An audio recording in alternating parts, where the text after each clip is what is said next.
이 시간 소유권의 혼동이라는 제목을 가지고 하나님의 말씀 나누도록 하겠습니다. 여러분, 제가 쌍둥이 아들을 키우다 보니 가끔 이제 장난감을 사줘야 할 때가 있습니다. 근데 저는 이제 멋모르던 시절에는 그냥 장난감 하나씩만 사주면 되겠지라고 그렇게 생각을 했습니다. 그런데 각자가 원하는 거 하나를 사주면 꼭 싸우게 된다는 걸 그때 알았습니다.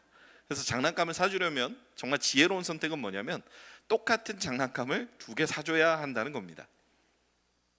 근데 사실 뭐 형편상 새 거를 날마다 사주면 좋겠지만 애들이 갖고 싶은 건 많고 또 우리 형편은 그렇지 않기 때문에 사실 뭐 새 장난감을 사주기보다는 여러분들이 아주 잘 아시는 당근마켓을 주로 활용합니다. 그래서 중고 물품을 사는 거죠. 그래도 다행인 건 이 수지 지역에는 애기 키우는 집이 많습니다. 그래서 당근마켓 들어가면 애기 장난감이 꽤나 이렇게 많이 올라오는 걸 볼 수 있습니다. 그래서 장난감 같은 걸 사주는데 여러분 뭐 아들을 키워보셨다면 아시겠지만 온전하게 장난감을 갖고 노는 아들은 별로 없습니다. 꼭 아들들은 이제 장난감에서 부품 하나를 잃어버리거나 아니면 성하지 않은 그런 상태로 이렇게 장난감을 만들어 버리죠. 그래서 되게 좋은 건 뭐냐면 이제 아들들이 갖고 놀던 장난감이 이제 중고로 올라오면 부모도 양심이 있어서 가격을 많이 후려쳐서 올립니다. 그래서 살 때는 막 7만 원짜리를 뭐 만 원에 사고 막 이렇게 되는 것이 사실입니다. 그런데 아무래도 우리 애들이 기가 막히게 이 장난감에 대해서 알고 있다 보니 물건이 빠진 거나 아니면 좀 성치 못한 걸 너무 기가 막히게 잘 알아버린다는 겁니다. 나름 이제 짝수를 맞춘다고 똑같은 장난감으로 서로 다른 집에서 이제 구입을 해오면 애들은 꼭 그걸 비교를 합니다. 그래서 본인이 그 중에서 좀 더 성한 걸 가지려고 또 그때부터 싸웁니다. 안 싸우게 하려면 새 거를 사줘야 되고 새 거를 사주면 돈이 없고 중고를 사주면 그 과정에서 이제 싸움이 일어나게 되는 것이죠. 여러 가지 딜레마가 있습니다. 애들도 여러분 네 거 내 거의 이 소유권의 문제로 굉장히 많이 싸우는 걸 제가 많이 보게 됩니다. 그래서 아이들의 싸움의 팔구할은요 이거 내 거야로 시작된다는 걸 제가 요즘에 애들을 키우면서 정말 뼈저리게 깊게 느끼게 됩니다. 근데 여러분 사실 이게 애들만의 싸움일까요? 이게 내 거야라고 주장하는, 이게 나의 것이다, 나의 영역이다라고 주장하는 이 싸움은 사실 아이들만의 싸움은 아닌 것이죠. 그런 면에서 볼 때 그런 싸움이 저는 유치하다라고 말씀드리고 싶은 게 아니라 이거는 인간 본질적인 본연의 내면에 있는 죄악된 모습으로부터 비롯되는 죄악된 싸움이다라고는 말씀을 저는 여러분께 드리고 싶은 겁니다. 이전에 제가 중등부 사역을 한 3년 정도 한 적이 있었는데요. 중등부 사역을 하면서 고등부와 다른 부서로 이렇게 사역을 하다 보니 교회에서는 이제 어떤 방침을 뒀냐면 1년에 한 번 정도는 연합 수련회를 가졌으면 좋겠다라고 하는 그런 방침이 있었습니다. 그래서 이제 고등부와 함께 연합 수련회를 가야 되는데 거기에서도 나의 영역, 나의 것을 두고 싸우는 것을 저는 여러 번 직면했습니다. 뭐 싸움의 내용은 이런 겁니다. 찬양팀을 구성을 해야 되는데 중등부 사역자였던 저는 겨울 수련회 때는 이제 그 고등부에게 찬양팀 구성권을 다 양보를 했으니 이번 여름 수련회는 중등부에서 인도할 수 있도록 좀 공간을 열어줬으면 좋겠다라고 그렇게 했습니다. 근데 이제 고등부의 주장은 이겁니다. 고등부 애들이 훈련도 많이 받았고 잘 하니까 예배는 더 잘하는 사람이 섬기는 게 맞지 않느냐. 한치의 양보도 없이 막 이렇게 줄다리기가 되다가 저는 이제 이 모든 것을 이제 내려놓고 그러면 차라리 우리가 저희 교사 중에 청년 선생님이 있었는데 찬양 인도를 하는 선생님이었습니다. 청년부 찬양팀을 데리고 온다고 하니 우리 두 부서 다 쓰지 말고 청년부로 이렇게 합시다 하니까 결국 극적인 타결이 돼서 수련회를 갔는데 그러면 싸움은 거기서 끝났을까요? 아니요, 전혀 그렇지 않았습니다. 수련회를 하는 과정에서도 얼마나 나의 것을 주장하면서 서로 많이 다퉜는지 모르겠습니다. 그러면서 하나님의 일을 하겠다고 모인 이 정말 보석가도 같은 선생님들 아닙니까? 근데 그 선생님들이 모인 그 자리에서 서로 부서가 다르다는 그 이유 하나만으로 서로 적대적의 그 관계로 맺어지는 것을 보면서 사실 저는 굉장히 적잖이 놀랐던 그런 경험들이 있었습니다. 고등부 교사와 중등부 사역자인 저의 관계로 만나지 않았으면, 아니면 다른 제가 양육 훈련을 많이 했으니 다른 과정에서 다른 경로로 만나면 정말 천사같이 서로 잘 지내던 분이 갑자기 고등부 교사의 입장으로 저에게 나오니까 나의 영역을 지켜야 한다는 사명감으로 굉장히 엄중하게 나오는 모습을 많이 보면서 사람에겐 나의 영역, 나의 것은 굉장히 중요한 거구나라고 하는 것을 제가 많이 느끼게 되었습니다. 오늘 본문의 오늘 설교 제목은 소유권의 혼동입니다. 바로 오늘 본문에 소개된 예후의 모습, 바로 이런 오류를 범하고 있는 모습을 우리가 볼 수 있다는 것이죠. 오늘 본문은 예후의 종교개혁과 그가 왕이 되어 북이스라엘을 다스리는 것에 대한 평가가 주로 언급된 내용으로 이루어져 있습니다. 예후는 군인 출신으로 꽤나 거칠고 과격한 방식으로 하나님의 말씀을 순종하긴 했지만 그래도 하나님의 말씀을 하나하나 잘 지켜나가고 있는 그런 상황이었습니다. 그 결과 북이스라엘의 종교개혁을 이루고 아합 일가를 몰살시키고 심지어 이제 오늘 본문에 등장하는 이 바알을 섬기는 모든 사람들을 다 멸절시키고 신당까지 다 무너뜨리고 모든 우상을 몰아내는 이러한 엄청나게 획기적인 종교개혁을 이룹니다.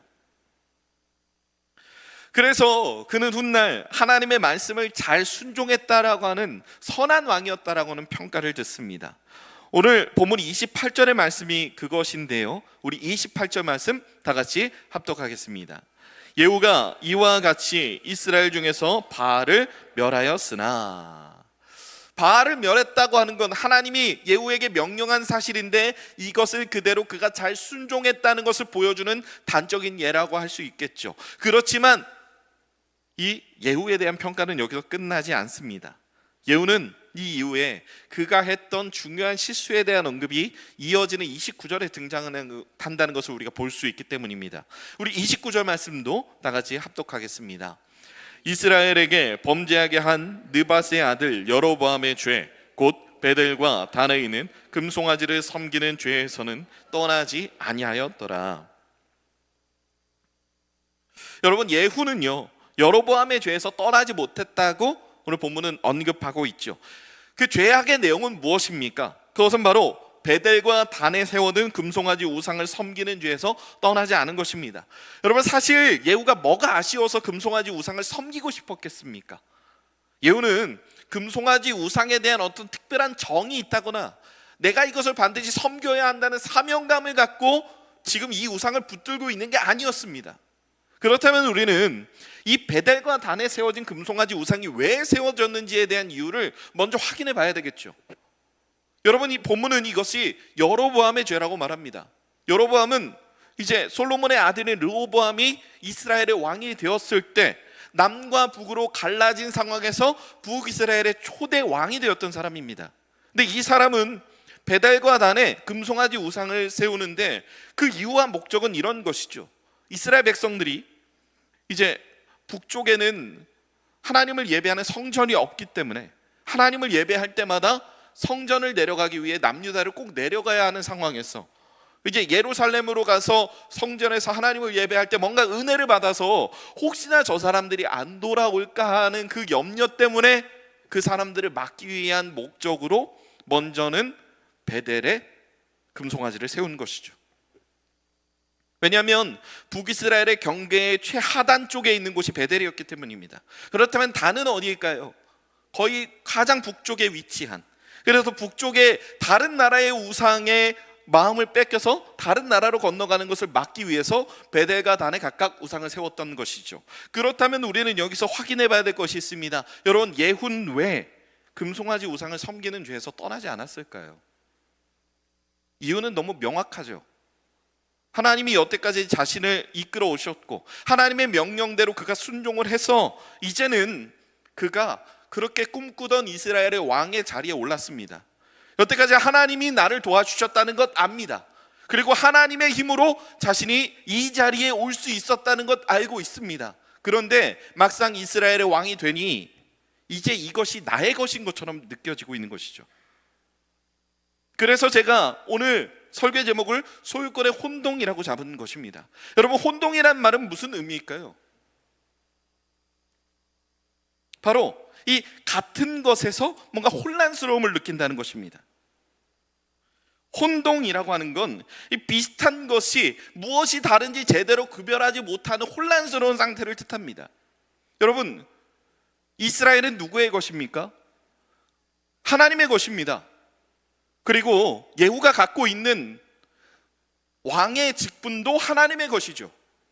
그리고 북이스라엘에 속해 있는 많은 백성들도 하나님의 백성입니다. 그런데 지금 예후는 뭘 착각하고 있냐면, 이 사람들이 마치 자신의 백성인 것처럼, 이 나라가 나의 나라인 것처럼, 이 왕위가 나의 소유인 것처럼 착각한 채로 지금 자신의 왕의 일을 행하고 있다는 것입니다. 그가 선했던 것은 이제 과거의 일로 단절이 되어버렸고, 이제 현재의 시점부터 그는 선한 왕으로서의 훌륭한 면모를 보이기는 힘든 그런 사람들이 되었다는 것이죠. 사실 이러한 모습은 단지 예후에게만 나타나는 모습은 아닐 것입니다. 오늘날 저는 참 많은 고민을 했습니다.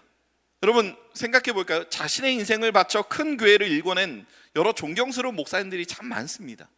근데 저는 요즘 들어서 정말 마음이 찢어지고 안타까운 사실 중에 하나는 뭐냐면, 그렇게 총명하고 그렇게 위대하고 그렇게 존경스러운 목사님들이 왜 하필 말년만 되면 저렇게 실망스러운 모습을 보여주고 계실까라고 하는 그런 고민이 들게 된 겁니다. 왜 저렇게 멋있었던 분들이 왜 꼭 은퇴할 때 되면 저렇게 흔들리는 분들이 한두 분씩 나오게 될까? 여러분, 왜 그럴까요? 그분들은 분명 정말 존경스러운 모습으로 열심히 자신에게 주어진 사명을 완수하기 위해서 최선을 다했습니다. 제가 이야기를 들었던, 처음에는 제가 너무나도 그분의 현재 모습을 보고 너무나도 싫어했는데, 그분이 과거에 어떻게 사역했는지를 얘기를 듣고 굉장히 그래도 그분이 보여주신 족적이, 믿음의 족적이 분명히 있구나라고 하는 사실을 느꼈던 어떤 목사님이 있습니다. 여기서 실명을 언급하기는 좀 그렇고요. 그럼 그 목사님은요, 정말 기도, 우리가 옛날에는 금요 철야 기도라고 이야기하지 않았습니까? 정말 금요 기도에 그 자리에서 9시부터 기도해서 다음날 새벽 6시에 기도를 마치고 일어나는 그런 목사님이었다고 합니다. 자신이 담임 목사로 사역하는 내내 그렇게 똑같이 동일하게 기도하며 사역했던 목사님이었다고 제가 이야기를 들었습니다. 나는 그렇게 할 수 있을까? 여러분, 저는 솔직히 그렇게 못하겠습니다. 너무 참 힘들 것 같습니다. 제가 정말 철야 기도라고 한번 해본 적이 있는데, 그렇게 하니까 진짜 며칠을 정신을 못 차리겠더라고요. 물론 기도할 때는 좋은데 기도하고 난 다음에 그 피곤으로 몰려오는 후유증이 굉장히 큽니다. 그렇게 금요일을 사역하고 나면 토요일을 정신을 못 차릴 것이고, 주일 사역까지 저는 여파가 갈 것 같습니다. 연약한 저는 그렇습니다. 그런데 그분은 그렇게 훌륭한 모습을 보여주면서 정말 훌륭하게 그렇게 교회를 일구어냈다는 이야기를 듣고 제가 내심 엄청나게 감탄했던 적이 있습니다. 하지만 여러분, 현재 그 목사님은 어떤 모습일까요? 하나님의 뜻으로 하나님의 비전을 갖고 열심히 달려온 그 목사님은 어느새 자신에게 주어진 여러 가지의 것들을 더 이상 하나님의 것이라 여기지 않고 나의 것이라 여기는 실책을 범하고 있는 것을 제가 보게 되었습니다. 왜냐하면 그 교회를 자신의 아들에게 세습해 주었기 때문입니다. 왜 그랬을까요? 많은 사람들은 교회의 안정을 꾀한다라고 이야기를 하지만 아니요, 정말 많은 것을 지키기 위해서일 겁니다. 정말 자신이 지켜야 한다고 생각했던 하나님의 것이라 마땅히 고백해야 마땅한 그런 것들을 이제 자신의 것으로 착각해서 나의 것이 된 그것들을 지키기 위해서 자신의 아들을 내세워야 하는 어떤 이유가 있었을 겁니다. 여러분, 그렇게 소유권이 뒤바뀌어 버린 이런 상황들을 우리는 참 많이 맞이하게 되는 것이죠. 하나님은 예후를 사용하셨습니다. 그래서 북이스라엘에 일어나지 않을 것 같은 놀라운 종교개혁을 이루어내셨습니다. 여러분, 누가 그렇게 소망이 없어진, 엘리야가 그렇게 난리를 쳐도 종교개혁이 되지 않던 그 북이스라엘의 이러한 정말 엄청난 개혁이 일어날 것이라 예상을 했겠습니까? 우리는 성경을 통해서 과거에 기록된 일을 보지만 아마 그 당시를 살고 있던 사람들은 이 일이 뭔가 실감이 나지 않는 일이었을 것이 분명했습니다. 그렇지만 여러분, 그 일이 일어났습니다. 그리고 예후는 그럴 만한 사람이었습니다. 굉장히 훌륭한 모습을 그런 일관되게 보여주었습니다. 그래서 결국 놀랍게 하나님은 예후를 사용하셔서 종교개혁을 일으켜 주셨죠. 하지만 예후는 자신에게 임한 하나님의 비전을 자신의 것으로 소유권을 그대로 바꾸어 버린 실책을 지금 범하고 있는 것입니다. 여러분, 그렇다면 예후는 왜 어떤 과정을 통해서 이러한 생각을 가지게 된 것일까요? 먼저는 예후는요, 엘리사로부터 듣게 된 하나님의 명령을 따라 북이스라엘의 여호람 왕을 죽이고 함께 있던 남유다의 아하시야 왕도 죽이게 됩니다. 그리고 이어서 아합 집에 속해 있는 모든 사람과 이세벨 왕비까지 몰살시키고 난 뒤에 이제는 바알 신당을 정리하려 길을 나서는 모습이 오늘 본문에 소개되어 있는 그런 내용입니다. 게다가 하나님은 외딴 섬처럼 외롭게 개혁을 외쳐나갈 예후가 외롭지 않도록 그에게 사람 하나를 붙여주십니다. 바로 그 사람이 본문 10장 15절에 소개되어 있는 여호나답이라는 사람이죠. 우리 15절 말씀 다 같이 합독하겠습니다. 예후가 거기에서 떠나다가 자기를 맞이하러 오는 레갑의 아들 여호나답을 만난지라. 그의 안부를 묻고 그에게 이르되 내 마음이 내 마음을 향하여 진실함과 같이 내 마음도 진실하냐 하니 여호나답이 대답하되 그러하나이다. 이르되 그러면 나와 나 손을 잡자. 손을 잡으니 예후가 끌어 병거에 올리며. 여러분, 예후는 경건한 레갑의 아들 여호나답을 만났습니다. 북이스라엘의 가뭄에 콩나듯이 있던 경건한 사람 하나를 만나서 이제 여호와를 위해서 자신이 종교개혁을 지금껏 행해왔고 앞으로도 행하게 될 것인데, 이제 자신이 틀리지 않았고 하나님의 뜻대로 사는 사람이라는 걸 증명시키고 확인시켜줄 정말 좋은 동역자 하나를 구하게 된 것입니다. 그래서 예후는 함께 가며 그렇게 고백하죠. 여호와를 향한 나의 열심을 보아라. 그렇게 여호나답과 이제 머리를 맞대고 개혁을 준비하는 이 예후의 모습이 보여주고 있는 것이죠. 여러분, 여호나답은 모세의 장인 이드로의 후손입니다. 이 족속의 사람들은 역사적으로 이스라엘과 하나님에게 굉장히 우호적인 많은 일들을 해온 것으로 알려져 있습니다. 하나님이 하필이면 지금 이 순간에 예후에게 이 여호나답을 붙여주신 이유 무엇이겠습니까? 지금 예후가 하고 있는 종교개혁이 얼마나 중요한 일인지를 우리에게 알려주는 하나의 장치인 것이죠. 이렇게 중요한 사람 하나를 붙여줌으로써 혼자서는 해낼 수 없는 이 일을 동역을 통해서 이루어가는 하나님의 뜻이 지금 여기에 숨겨 있다는 것입니다. 그렇게 그 둘은 머리를 맞대고 어떻게 하면 이 개혁을 완수할 수 있을까를 고민합니다. 그래서 생각해낸 것이 뭐냐면, 내가 이제 이스라엘 왕이 되며 누구보다도 아합보다 훨씬 더 내가 바알을 섬길 것이니 바알을 섬기는 모든 자는 한 자리에 모여 나와 함께 예배를 드리자라고 제안을 하는 것이죠.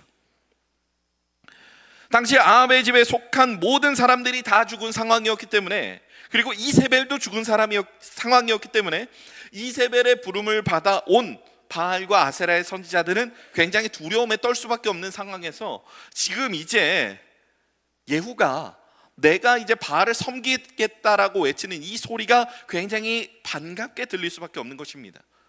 아마 이 사람들은 반신반의했어도 이 말에 크게 의심하지 않았을 겁니다. 왜냐하면 이때 당시에 북이스라엘이 바알을 숭배하던 이 문화가 꽤나 오랫동안 지속되어 오던 문화였기 때문입니다. 그러면 합리적으로 그렇게 생각할 수 있겠죠. 이전부터 예후도 바알을 섬기는 이 신앙이 굉장히 심취되었나 보다. 바알을 섬기는 그 신앙이 굉장히 투철한가 보다. 그래서 앞장서서 그냥 아합을 죽인 건 단순히 군사적인 쿠데타였고 똑같은 모습으로 지금 우리를 통치하고 이끌려나 보다라고 그렇게 생각했을 것입니다.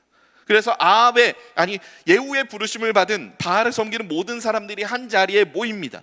그리고 그 자리에 모여서 이제 여호나답과 예후가 세운 계략을 실행하게 되는 것이죠. 오늘 보면 22절의 말씀인데요, 여러분 22절 말씀 다 같이 합독하겠습니다. 예후가 예복 맡은 자에게 이르되 예복을 내다가 바알을 섬기는 모든 자에게 주라 하매 그들에게로 예복을 가져온지라. 여러분, 이 자리에 바알을 섬기는 모든 사람들이 다 모일 수밖에 없는 것은 이제 누가 봐도 예후가 이스라엘의 왕으로 등극할 것이 너무나도 뻔한 상황에서 본인이 바알을 섬기겠다고 하니까 단순히 군사적인 쿠데타를 일으키고 이제 바알을 섬기는 사람으로서 내가 열심을 보여야 저 예후의 눈에 들어 뭔가 자리 하나를 할 수 있을 거라는 기대가 있었기 때문입니다. 그래서 누구보다 투철하게 많은 사람들이 그 자리에 나아올 수밖에 없었습니다. 그런데 그 사람들에게 지금 예후는 예복을 나누어 준다라고 오늘 본문은 말하고 있죠. 여러분, 왜 예복을 나누어 줄까요? 여기서 말하는 예복은요, 여러분, 이스라엘 제사장들이 입는 에봇이나 흰색 속옷과 같은 그런 역할을 합니다.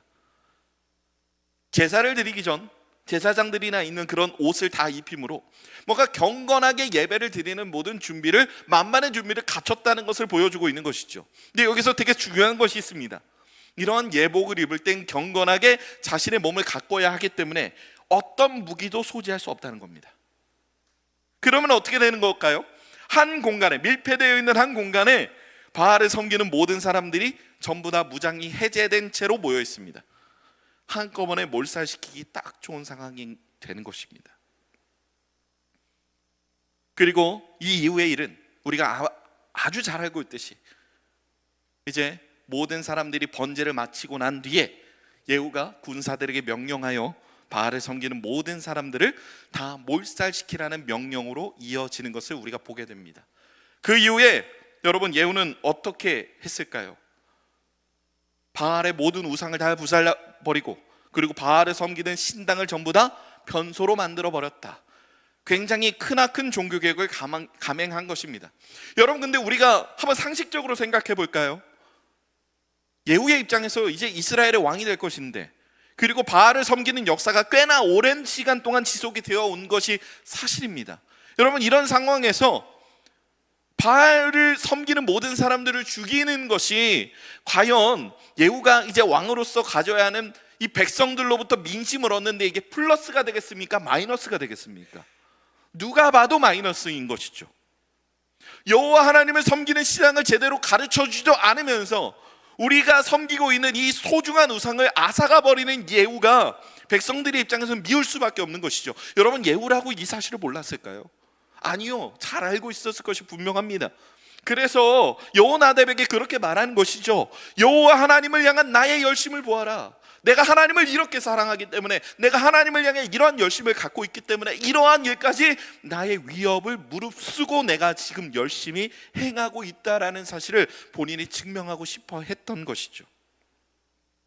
그는 진정으로 이렇게 힘든 상황에서 옳은 길을 택하려고 노력했고 하나님의 말씀을 순종하기 위해서 노력했습니다. 그는 진짜 자신의 모든 것을 다 던지면서 순종한 것이죠. 물론 그의 순종의 방법은 굉장히 투박했고 때로는 잔인했고 때로는 굉장히 어려운 모습도 보여주었습니다.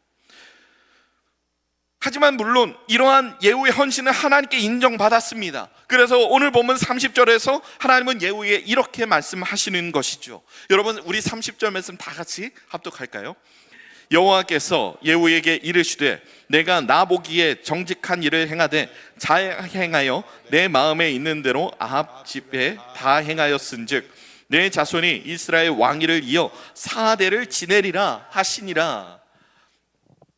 본문에서 말하는 것처럼 하나님은 예후에게 정직한 일을 잘 행했다라고 말씀하십니다. 그가 정말 정직히 일을 행했습니다. 하지만 그 결과 예후의 자손의 왕위를 4대 이어주시겠다고 약속하십니다. 여러분, 이것이 뭔가 큰 축복처럼 느껴지지만 여러분, 우리는 간과하면 안 되는 사실이 있습니다. 하나님이 이스라엘 모든 왕을 통틀어서 그 왕위를 이어주겠다고 약속하신 사람이 딱 2명이 있는데 첫 번째는 예후겠죠. 나머지 한 사람은 누굴까요? 바로 다윗이죠. 여러분, 하나님은 다윗의 왕위를 언제까지 이어주겠다고 약속하셨습니까? 영원히 이어주겠다고 약속하셨습니다. 그러면 우리는 여기서 고민해야 하는 것이죠. 과연 다윗과 예후의 차이는 무엇일까? 다윗도 실수하고 다윗도 죄를 저지르고 잘못했습니다. 하지만 하나님은 다윗의 왕위를 이어주시겠다 약속하셨습니다. 적어도 다윗은 본인이 죄를 짓고 실수할지언정 본인이 갖고 있는 비전과 본인이 갖고 있는 나라와 자신의 나라의 모든 백성이 나의 것이라 여기진 않았습니다. 그런데 지금 예후는 자신에게 속한 모든 것이 나의 것이라 여기고 있는 것이죠. 언뜻 보면 이게 축복처럼 보이지만 사실은 이 예후가 다윗 왕에게 미치지 못했다는 것을 보여주고 있는 단적인 예라고 할 수 있는 것이죠. 어쩌면 북이스라엘은 예후로 인해서 꽤나 긴 역사를 가졌을지도 모릅니다. 여러분 그거 아십니까? 이 예후 왕조가 끝나고 나서 북이스라엘은 급격히 무너져서 곧바로 멸망의 길로 접어듭니다. 예후 왕조의 끝이 곧 북이스라엘의 멸망의 길로 접어드는 하나의 장치가 된다는 것입니다.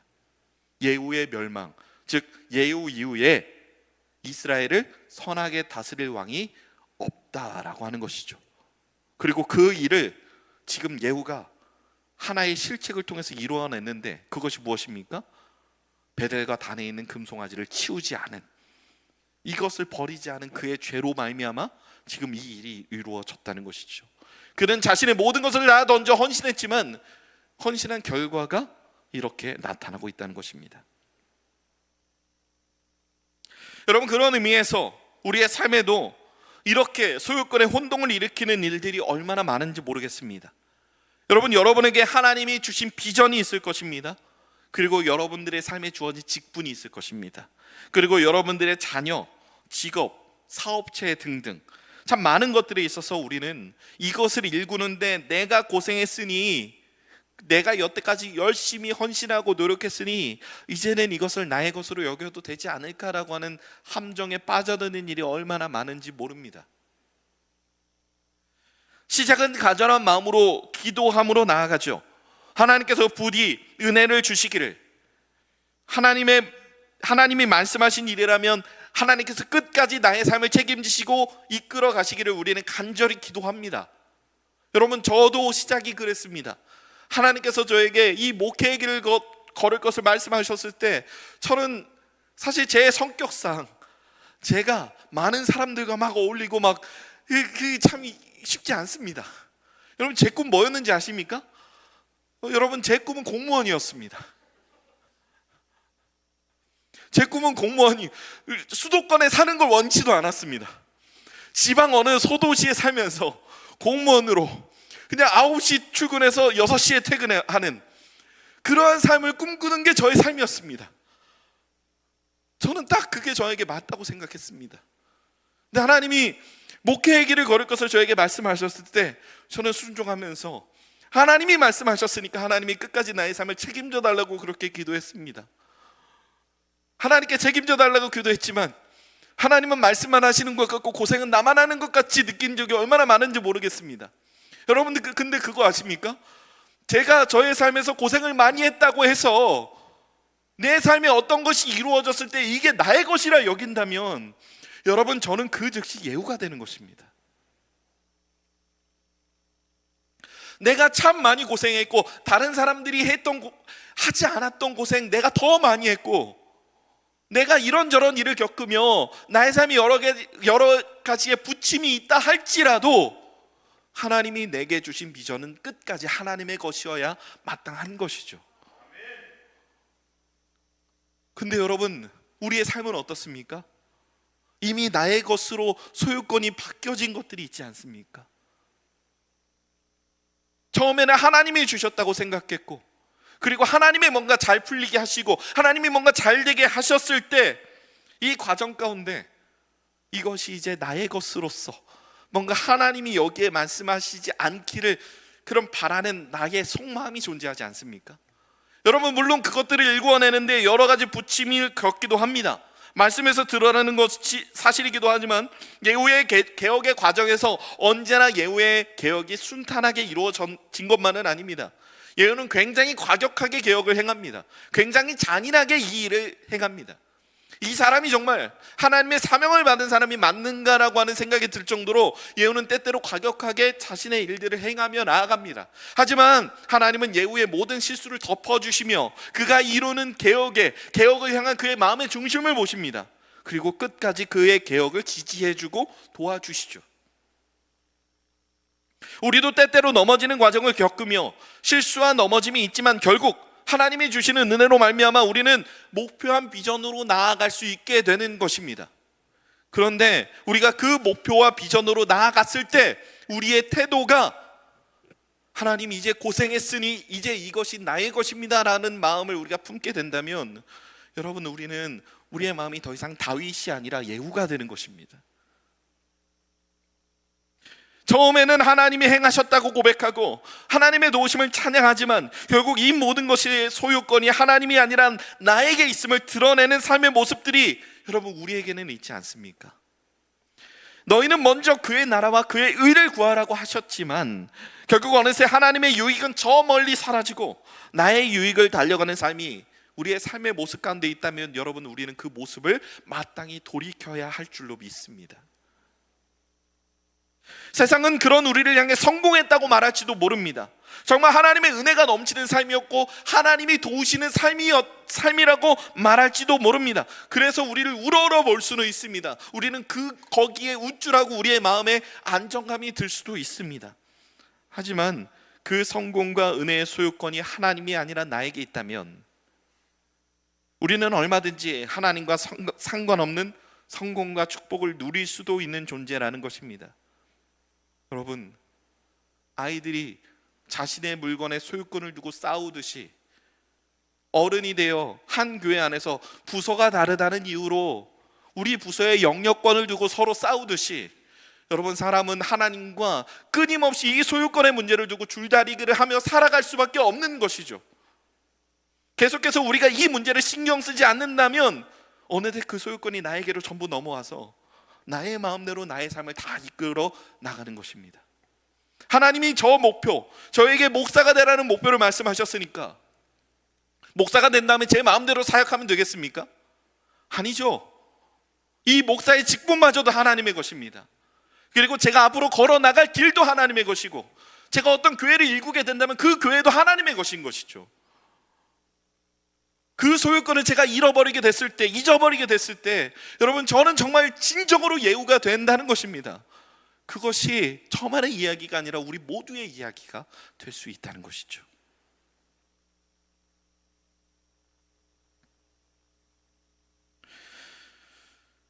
여러분, 소유권에 혼동이 온 사람의 중요한 특징 하나가 있습니다. 여러분, 뭔지 아십니까? 소유권에 혼동이 온 사람들의 이야기를 잘 들어보면 그 사람은 언제나 과거의 이야기밖에 할 줄 모릅니다. 과거에는 하나님과 그 비전을 안고 달려갔기 때문에 과거에 화려했던 하나님과 보냈던 그 이야기만 할 줄 안다는 겁니다. 근데 이제 그 소유권을 내가 가져와 버렸으니 이제는 하나님과 꿈꿨던, 그래서 하나님의 생명력이 불어넣어졌던 그 비전이 나의 것이 되니 하나님의 생명력이 끊어진 그 상황에서 나와 같이 나이가 들어버린 비전으로 남게 되어버린다는 것입니다. 그래서 이 비전이 앞으로 어떻게 더 이어질까에 대한 고민을 하는 것이 아니라 이 비전을 나의 것으로 어떻게 더 지켜낼까에 대한 고민을 사람들은 하게 된다는 것이죠. 그래서 과거에 내가 받았던 은혜, 과거에 내가 하나님과 보냈던 시간, 그런 이야기밖에 할 줄 모른다는 겁니다. 지금 내가 하나님과 누리고 있는 은혜, 내가 꿈꾸고 있는 이 비전이 앞으로 어떤 방향으로 더 커져 나갈지에 대한 고민을 할 줄 모르게 된다는 것이죠. 사도 바울은 회심하기 전 누구보다도 큰 열심을 가지고 있었습니다. 하지만 그는 그 열심을 가지고 무엇을 했습니까? 그리스도인들을 박해했고 스데반의 죽음을 잘된 일이라 여겼습니다. 만약 그가 그 상태로 나이를 먹었다면 어떤 일이 일어났을까요? 사도 바울은 열심을 가지고 있었고 그 열심에 따른 실력도 있었고 굉장히 유능한 사람이었지만 그가 나이를 먹어감에 따라 그가 꿈꾸던 비전도 그와 함께 나이를 먹게 되는 것이죠. 그래서 그의 뜻을 이어서 그의 뜻을 받들어서 살 사람들이 앞으로 우후죽순 생겨나는 것이 아니라 그와 함께 나이를 먹게 된 비전이 그의 동시에 종말을 선언할 수밖에 없게 된다는 것입니다. 그렇지만 그가 다메섹 길 위에서 하나님을 경험하게 되고 그가 회심을 경험했습니다. 여러분, 그 이후에 그의 삶의 주도권은 완전히 바뀌어버렸습니다. 하나님과 상관없는 꿈을 꾸던 그가 이제는 하나님의 꿈을 꾸기 시작했고 그의 삶의 생명력이 불어넣어지기 시작한 겁니다. 여러분, 그 결과 어떻게 됐습니까? 사도 바울은 죽을 때까지 자신이 꿈꾸던 비전이 나의 것이라 여기지 않고 하나님의 것이라 여겼으며 자신이 갖고 있던 하나님에 대한 소망과 열망과 그 모든 것들이 다 하나님의 것이라 고백하며 죽었습니다. 그 결과 사도 바울이 죽은 지 2000년이 된 지금 이 시점까지도 아직도 사도 바울은 우리의 입속에서 오르내리며 그 꿈이 지금까지 이어지고 있다는 것을 우리가 보게 됩니다. 왜 그럴까요? 그것이 이제 하나님의 비전이 되었기 때문입니다. 하나님의 비전이 되면 그 비전이 나에게서 끝나는 것이 아니라 나 다음에 하나님께서 이어나갈 누군가를 선택하셔서 그 꿈이 끊어지지 않도록 하나님께서 끝까지 이어나가신다는 것을 우리는 사도 바울의 이야기를 통해서 확인할 수 있는 것이죠. 성도 여러분, 여러분은 여러분의 죽음과 동시에 끊어질 꿈을 꾸시겠습니까? 아니면 사도 바울처럼 내가 죽더라도 하나님이 내게 주신 비전이 끝까지 이어질 하나님의 꿈을 꾸며 살아가시겠습니까? 여러분, 우리는 여기서 결단해야 하는 것이죠. 나의 꿈이 더 이상 나의 것이 아니라 하나님의 것이었다는 사실을 인정하고 어떻게 하면 나의 삶의 모든 소유권을 다 하나님께로 올려드릴 수 있을까? 어떻게 하면 나의 삶을 하나님이 주관하도록 만들 수 있을까? 내가 갖고 있는 시간도 하나님의 것이고 내가 갖고 있는 모든 꿈도 하나님의 것이고 내가 기르고 있는, 내가 애지중지 키우고 있는 나의 자녀도 하나님의 것이고 그리고 내가 갖고 있는 직분과 나의 직업과 앞으로 장차 우리가 만들게 될 이 아름다운 더드림 사랑의 교회도 하나님의 것임을 고백할 때 여러분, 우리의 끊어짐과 동시에 이 교회가 끝나는 것이 아니라 이 교회는 하나님의 꿈을 가진 거룩한 사람들이 끝까지 이어나갈 수 있는 생명력을 갖춘 교회가 되는 것입니다. 성도 여러분, 우리가 그 꿈을 가지고 나아갔으면 좋겠습니다. 우리는 예후의 길이 아니라 다윗의 길로 나아갔으면 좋겠습니다. 끊어질 꿈이 아니라 끝까지 이어질 하나님의 꿈을 꾸며 살아가실 저와 여러분의 삶이 되시길 주님의 이름으로 축복합니다.